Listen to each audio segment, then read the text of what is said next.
जब हमारे board exams पास में आते हैं तो कई बार हम लो फील करते हैं, डीमोटिवेटेड फील करते हैं। हमें लगता है कि हमने जो 94% का 95% का टारगेट सेट किया वो हमसे अचीव नहीं होगा, 60% भी मुश्किल से आने वाले हैं। कई बार हमें लगता है कि हमने जितना भी लर्न किया वो कुछ भी लर्न नहीं हो पा रहा, सब कुछ हम भूले जा रहे हैं।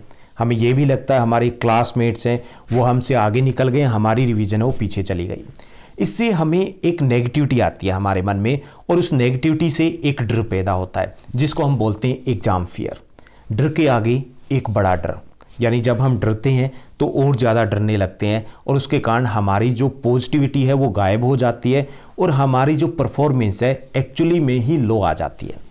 अब ये डर क्यों पैदा होता है, डीमोटिवेटेड क्यों फील करते हैं और इस डीमोटिवेशन से कैसे बचें, ये बेहद ज़रूरी होता है। क्योंकि हमारा जो स्कोर हम करने वाले हैं बोर्ड एग्जाम में 1 या 2 महीने के बाद, उसमें हमारी मेंटल हेल्थ है, हम मेंटली तौर पे कितनी स्ट्रोंग है वो बहुत ज़्यादा मैटर करेगी। ये जो कई बार आपने देखा होगा आपकी क्लास के कुछ बच्चे हैं, वो बच्चे जो बहुत अच्छा कर रहे होते हैं, उनको पोजीशन लेनी होती है लेकिन वो 7th पोजीशन पे खिसक जाते हैं क्योंकि वो मेंटली स्ट्रांग नहीं थे। और कुछ बच्चे ऐसे होते हैं क्लास में जो आपको पढ़ते हुए दिखाई नहीं देते लेकिन एग्जाम में बहुत अच्छा कर जाते हैं क्योंकि वो मेंटली स्ट्रांग होते हैं। अब ये डीमोटिवेशन कहाँ से आता है? जब भी हमें ऐसी कोई टेंशन होती है हम क्या करते हैं, अपने फ्रेंड से बात करते हैं। अब फ्रेंड से पूछते हैं कि भाई तेरी तैयारी कैसी चल रही है। फ्रेंड बताता कि मैंने सारे सिलेबस से वो निपटा डाला, सब कुछ कर लिया मैंने, 2 ट्यूशन भी जाता हूँ, सुबह 4 बजे उठता हूँ, रात को 12 बजे तक पढ़ता हूँ, अब तो मॉडल टेस्ट पेपर चल रहे हैं। अब क्या हुआ, इससे और ज़्यादा टेंशन हो गई। यानी हमारा जो भाई है जिस पे ट्रस्ट था कि वो हमारे जैसे रहेगा वो हमसे आगे निकल गया। पता ही है ना, बहुत फील होता है अगर हमारे साथ वाला हमसे आगे निकल जाए। तो अब उससे और ज़्यादा टेंशन हो गई तो मैं पीछे रह गया अकेला। दूसरा, हमें जो टेंशन देते हैं वो टेंशन देते हैं हमारे प्री बोर्ड के एग्ज़ाम्स। प्री बोर्ड्स के एग्ज़ाम्स होते हैं, उसमें जानबूझ के टाइट मार्किंग की जाती है, मैं भी करता हूँ। टाइट मार्किंग की जाती है वो इसलिए की जाती है कि जितनी भी गलतियां बच्चे को करनी है वो यहाँ कर ले, बोर्ड्स में ना करें। दूसरा ये भी होता है कि अगर अच्छा बच्चा है तो उसको भी कम स्कोर दे दिया जाता है क्योंकि वो ओवर कॉन्फिडेंस ना हो जाए, उसकी प्रिपरेशन वो ठीक से चलती रहे, लेकिन हम उसकी टेंशन ले लेते हैं। यानी हम लो फील करते हैं, डीमोटिवेटेड फील करते हैं, पता नहीं 90 का टारगेट सेट किया था यहाँ पे 58 आ रहे हैं। उसके बाद पेरेंट्स जो थोड़ी सी कमी रह जाती है इस एग्ज़ाम फियर में, वो पेरेंट्स पूरी कर देते हैं। वो बताते हैं कि चिंकी भी पढ़ रही है, पिंकी भी पढ़ रही है, हमारा पप्पू नहीं पढ़ रहा, हमें टेंशन होती है। तो अब इस टेंशन को कैसे अवॉइड करें, जो हम लो फील करें, हम कैसे मोटिवेटेड फील करें कि हम अच्छे से स्टडी है वो कंटिन्यू कर पाएँ। तो उसके लिए पहली चीज़ जो हमें करनी है वो ये कि हमें कंपेयर नहीं करना है किसी से। चाहे वो चिंकी पढ़ रही है, चाहे वो पिंकी पढ़ रही है, चाहे वो मोनू पढ़ रही है, सोनू पढ़ रही है, पढ़ते रहें वो अपनी जगह। हमारा अपना एक वे ऑफ स्टडी है, हमारा अपना एक शेड्यूल है, हमारा अपना एक प्लान है, हमारे घर का अपना एक इन्वायरमेंट है, हम अपने तरीके से पढ़ेंगे, हम अपने तरीके से सही जा रहे हैं। कंपेयर मत कीजिए। अब कौन कितना पढ़ रहा है ये कभी मत पूछिए। ओके, डाउट्स ले लीजिए फ्रेंड से। कंपेयर करेंगे तो हमें क्या होगा, हम टेंशन में आएंगे और टेंशन के कारण हम जो 10 घंटे बुक्स ओपन करके बैठेंगे 5 घंटे ही हमारी एग्जैक्टली स्टडी हो पाएगी क्योंकि हमारा माइंड, कंसंट्रेशन, फोकस वहाँ नहीं रहने वाला है। पहली चीज़ हमें ये करनी है कि कंपेयर हमें नहीं करना है। दूसरी चीज़ जो हमें करनी है कि हम कई बार जैसे एग्ज़ाम आगे शिफ्ट हो गए या हमें लगता है हमारी प्रिपरेशन होगी तो हम ये भी बुक ले आते हैं, वो भी बुक ले आते हैं, ऐसी भी ले आते हैं, वैसी भी ले आते हैं, बहुत सारी बुक ले आते हैं, हेल्प बुक ले आते हैं। हम एक में से पढ़ते हैं, उसके बाद दूसरे में से पढ़ते हैं। पहला कि हमारा जो रिवीजन है वो स्लो हो जाता है, उसकी पेस स्लो हो जाती है। दूसरा ये कि हमने अच्छे से एनसीईआरटी पढ़ा, नोट्स पढ़े, उसके बाद जब हमने एक बुक में देखा हमें लग रहा है अच्छा आ रहा है, दूसरे में देखा उसमें लैंग्वेज चेंज हो गई, हमें लगता है हमें कुछ नहीं आ रहा।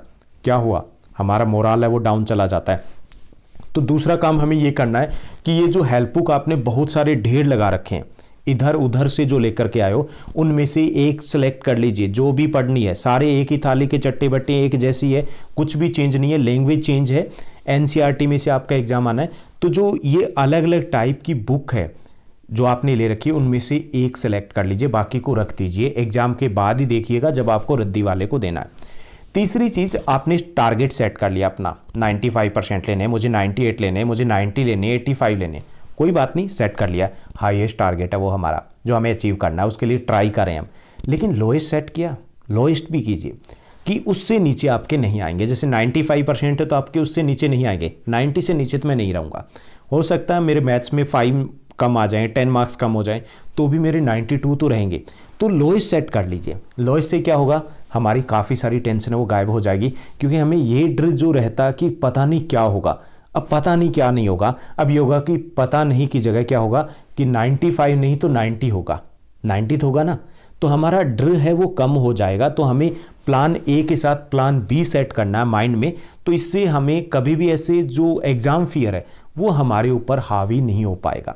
ओके, उसके बाद हमें क्या करना है कि एग्ज़ाम डेज में कई बार टेंशन आ जाती है। घर से कोई टेंशन आ गई, किसी फ्रेंड ने टेंशन दे दी, आपकी प्रैक्टिकल फाइल है वो कंप्लीट नहीं है, प्रोजेक्ट कंप्लीट नहीं है, ऐसी कोई टेंशन आ जाती है। जब बीच में कॉल आ गई, मैसेज आ गया, हमें एक डायरी अपने पास में रखनी है। ऐसी कोई भी टेंशन हो, या आपको ऐसा लग रहा हो कि आप साइंस पढ़ रहे हो, आप बायोलॉजी पढ़ रहे हो, 12th के स्टूडेंट्स हो, बीच में फिजिक्स की याद आ गई, आपको फिजिक्स की याद आ गई तो आपको टेंशन होगी। तो उस जो टेंशन है उसको लिख लीजिए। लिखने से हमारी टेंशन है, एक तो फोकस वहाँ से हट जाएगा, हम अपनी स्टडी पे कंसंट्रेट कर पाएंगे। दूसरा ये कि जब हमें कोई टेंशन होती है, हम नोट डाउन करते हैं, हमारी टेंशन बहुत छोटी हो जाती है, बहुत छोटी हो जाती है। जैसे हम जनरली सोचते हैं क्या प्रिपेयर नहीं है, सोशल साइंस में 10th वालों से पूछूं, कहेंगे जी सर हिस्ट्री प्रिपेयर नहीं है, वहाँ पे बड़ी प्रॉब्लम्स है। हिस्ट्री में क्या नहीं सर, पूरी हिस्ट्री की प्रॉब्लम नहीं है, एक चैप्टर में क्या नहीं आता सर, सारा चैप्टर नहीं है, एक टॉपिक में प्रॉब्लम है, टॉपिक में अच्छा ये तो है सर, इतना तो पता लेकिन वो थोड़ा सा नहीं पता। अब ये देखिए कहाँ से चली प्रॉब्लम, कहाँ आ गई। आप साइंस वालों से पूछिए, कॉमर्स वाले कहेंगे अकाउंटेंसी में नहीं, सारी नहीं सर, लास्ट चैप्टर में प्रॉब्लम है, लास्ट में भी टोटल में नहीं, थोड़ी सी प्रॉब्लम एक टॉपिक में। या हम फिजिक्स में प्रॉब्लम दे करके चलते हैं कि हमारी फिजिक्स में प्रॉब्लम, फिजिक्स की प्रिपरेशन नहीं है, टेंशन ले रखी है फालतू की। पता चला एक यूनिट का एक टॉपिक हमारा क्लियर नहीं है, कब पता चला, जब हमने उसको नोट डाउन किया। तो इनको आप नोट डाउन कीजिए।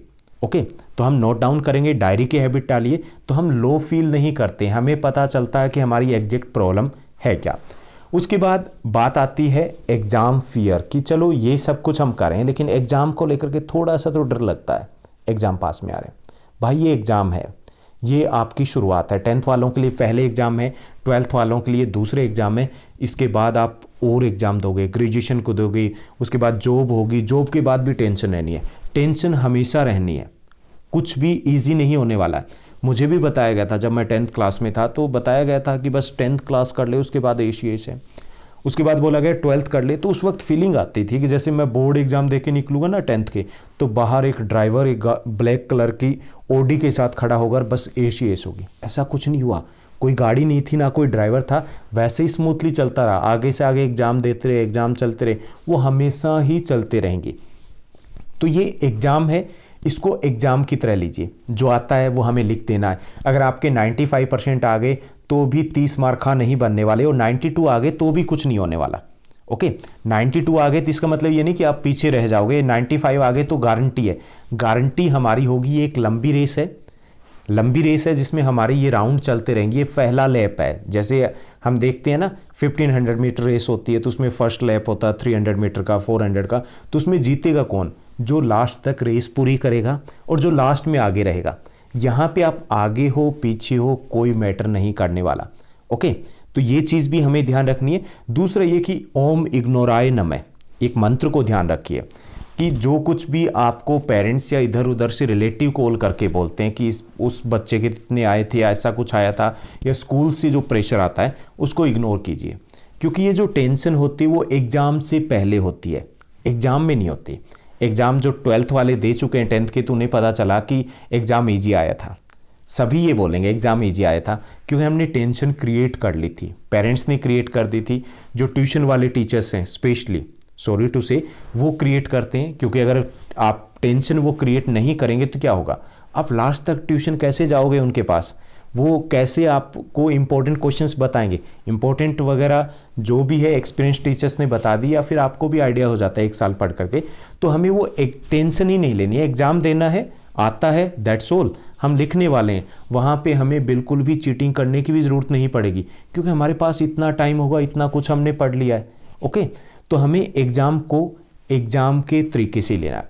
एक जैसे एक्सपेरिमेंट की बात बताता हूँ, मैं आपके साथ शेयर करना चाहूँगा कि स्कूल में न्यूज़पेपर आते हैं, और न्यूज़पेपर में जनरली जो स्टूडेंट्स होते हैं वो न्यूज़ पढ़ के सुनाते हैं। उनकी न्यूज़ होती है, जैसे किसी ने स्पोर्ट्स न्यूज़ बता दी कि सर मैं बताऊं आज की स्पोर्ट्स न्यूज़ ये है, आज ये है, न्यूज़पेपर में बता दिया काफ़ी सारे बच्चों ने।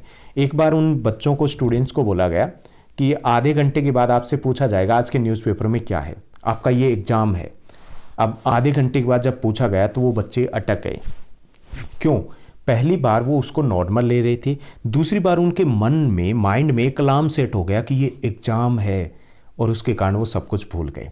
तो हमें ऐसे भूलना नहीं है। This is just like that of A festival. भाई आता है तो आता है, डरना क्या है, आता है वो लिखने वाले हैं हम, और जो आता है वो हम लिख के रहेंगे। एक और चीज़, जब हमें पढ़ रहे हैं तो उसको एंजॉय कीजिए। एंजॉय कैसे करेंगे? एंजॉय करने के लिए हमें इनको लर्न नहीं करना है, हमें इसको सीखना है। क्या करना है? हमें सीखना है। फिजिक्स को सीखना है, बायो को सीखना है, केमिस्ट्री को सीखना है, सोशल साइंस को सीखना है, हिस्ट्री को सीखना है, मैथ्स को सीखना है हमें।